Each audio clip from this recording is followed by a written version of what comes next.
Hola, bienvenidos a esta inmersión profunda, diseñada especialmente para ti.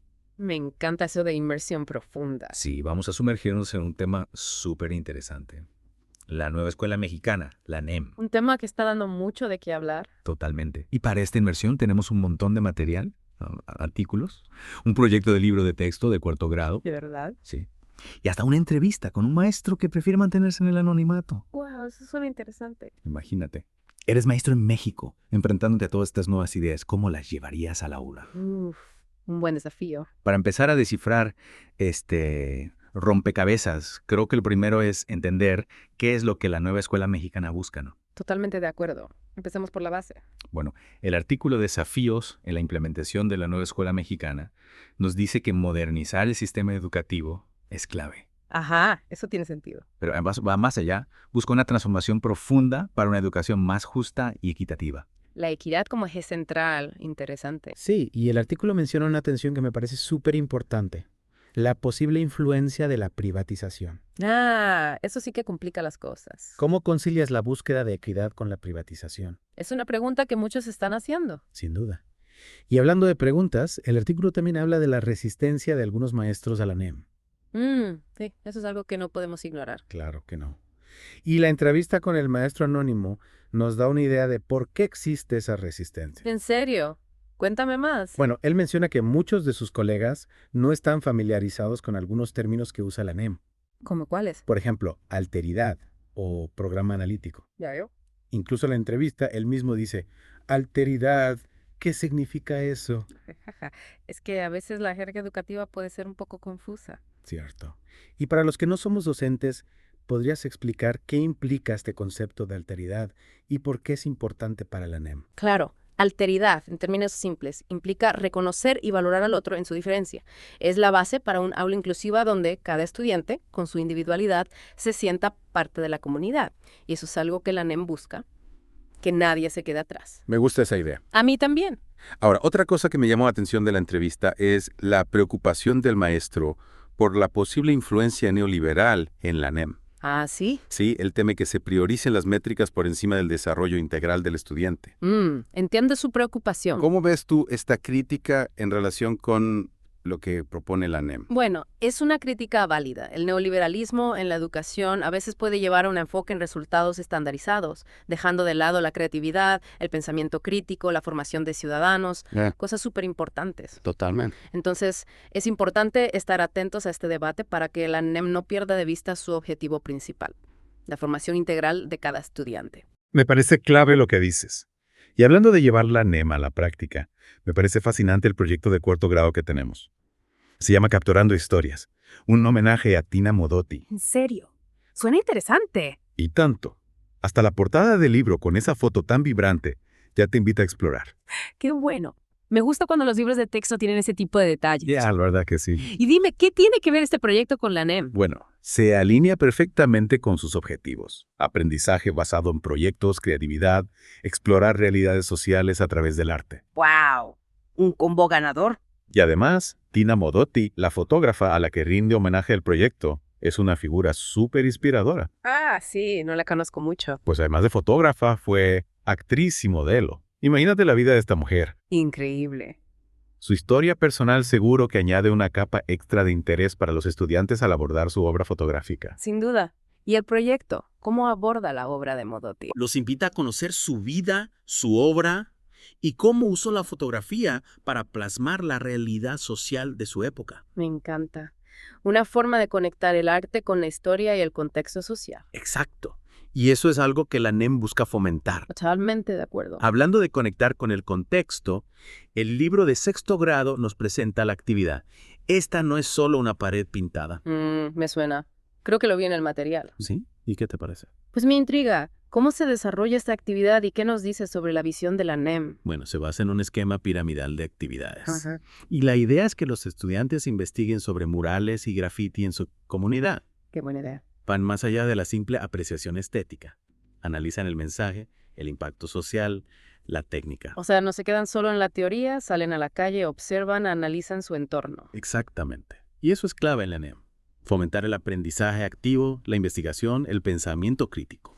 Y en este caso, el arte se convierte en una herramienta para comprender la realidad social. Un punto que, por cierto, conecta con el proyecto de Tina Modotti que vimos antes. Cierto, todo va encajando. Sí, la verdad es que el material que tenemos para esta inversión es súper interesante. Estoy de acuerdo. Y hablando de cosas interesantes, no podemos dejar de mencionar a Paulo Freire, autor de Pedagogía del Oprimido. Ah, un clásico. El artículo «Por qué leer a Paulo Freire» nos introduce a su pensamiento y su relevancia para la NEM. Me parece fundamental. ¿Podrías explicarnos brevemente sus ideas principales? Claro que sí. Freire es clave para entender muchos de los cambios que se proponen en la educación hoy en día. Su libro, Pedagogía del Oprimido, plantea la educación como una herramienta de liberación. Critica la educación tradicional a la que llama bancaria, donde el maestro deposita información en el estudiante, y propone una educación liberadora, donde el estudiante es protagonista de su aprendizaje. Sí, me acuerdo que en el artículo usan un diagrama para ilustrar esa diferencia. De un lado, la educación tradicional vertical memorística, del otro, la educación liberadora horizontal crítica creativa. Es una imagen que se te queda grabada. Totalmente. Freire propone que el estudiante, a través del diálogo y la reflexión sobre su propia realidad, desarrolle una conciencia crítica y se convierta en agente de cambio.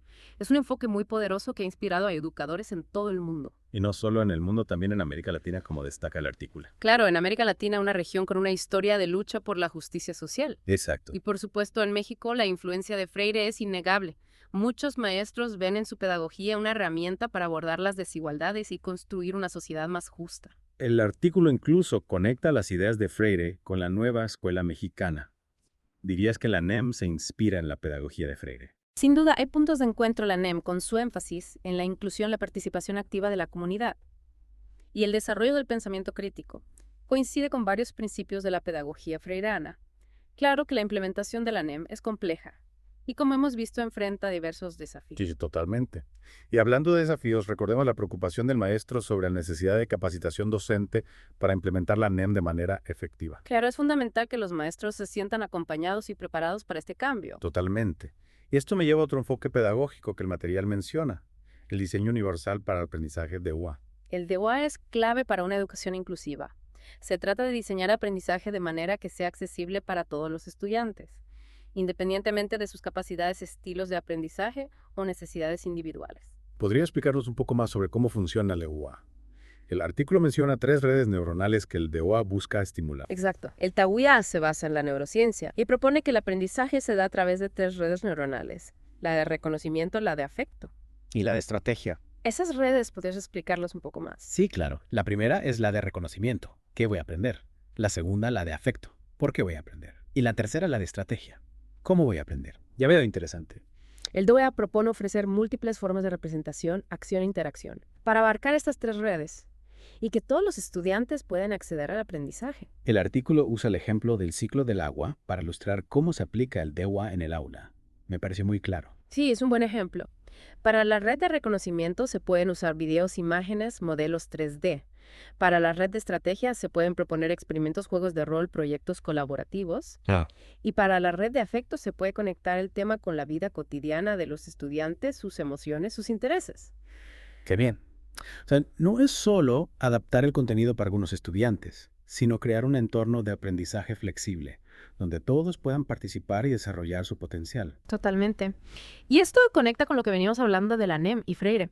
No se trata solo de cambiar contenidos o métodos, sino de transformar la visión que tenemos de la educación y del estudiante. Y si hablamos de transformar la educación, no podemos dejar de lado la evaluación. ¿Cómo se integra la evaluación en el DEUA? La evaluación en el DEUA es formativa, es decir, se usa para comprender cómo está aprendiendo cada estudiante y qué apoyos necesita. No se trata de calificar o clasificar, sino de guiar el proceso de aprendizaje. Entonces la evaluación se convierte en una herramienta para el aprendizaje, no un instrumento de control o selección. Exactamente.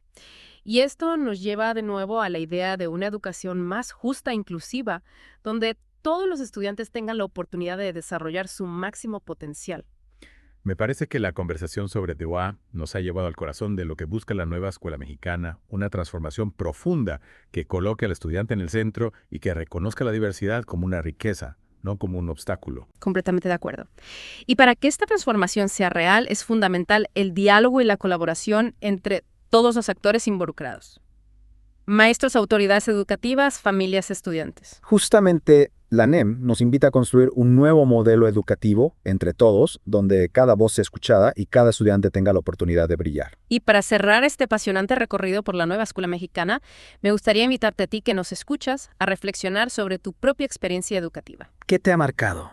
¿Qué recuerdas con cariño? ¿Qué cambiarías? Imagina que tienes la oportunidad de diseñar tu propio sistema educativo ideal. ¿Cómo sería? ¿Qué principios lo guiarían?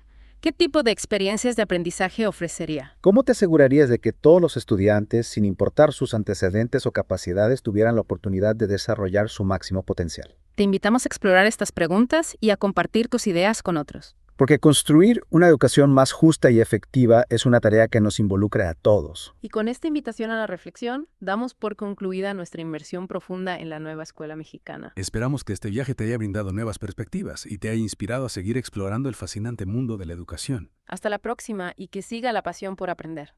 Y ahora que ya exploramos la NEM desde varios ángulos, los objetivos, los desafíos, la influencia de Freire, me gustaría volver al de UA.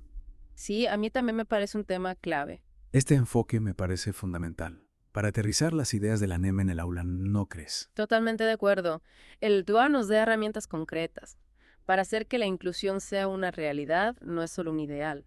Es un cambio en la forma de planificar y llevar a cabo la enseñanza. Recordemos que el DUA propone estimular 3 redes neuronales: reconocimiento, afecto y estrategia. Ajá.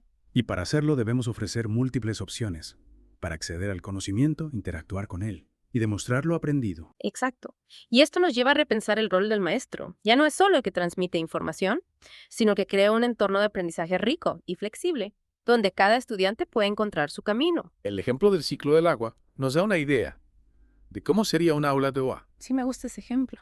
Imaginemos, algunos estudiantes aprenden viendo videos, otros construyendo maquetas, otros leyendo, y a la hora de mostrar su comprensión, pueden escribir un ensayo, hacer una presentación, crear una canción.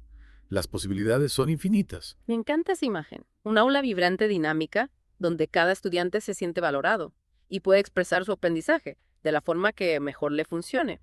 Y es importante destacar que el DUA no se trata de bajar el nivel o simplificar el contenido. No, para nada. Se trata de ofrecer diferentes caminos para llegar a la misma meta, adaptando la enseñanza a las necesidades de cada estudiante. Precisamente, el DUA nos reta a ser más creativos, más flexibles, más atentos a la diversidad de nuestros estudiantes.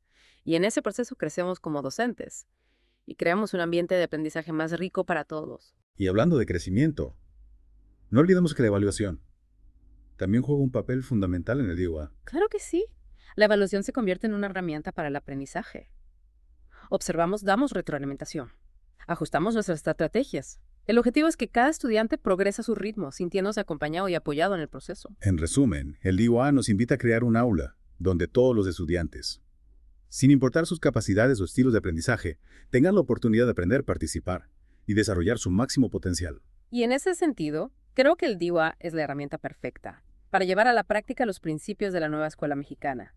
Una educación más justa, más equitativa, más humana. Una educación que, como decía Freire, nos ayuda a construir un mundo mejor, donde la diversidad sea celebrada y todos tengamos la oportunidad de brillar. Con esa hermosa imagen en mente nos despedimos por hoy. Esperamos que esta inmersión en la nueva escuela mexicana te haya inspirado a seguir cuestionando, explorando y construyendo el futuro de la educación. Hasta la próxima. Y que la curiosidad te siga guiando.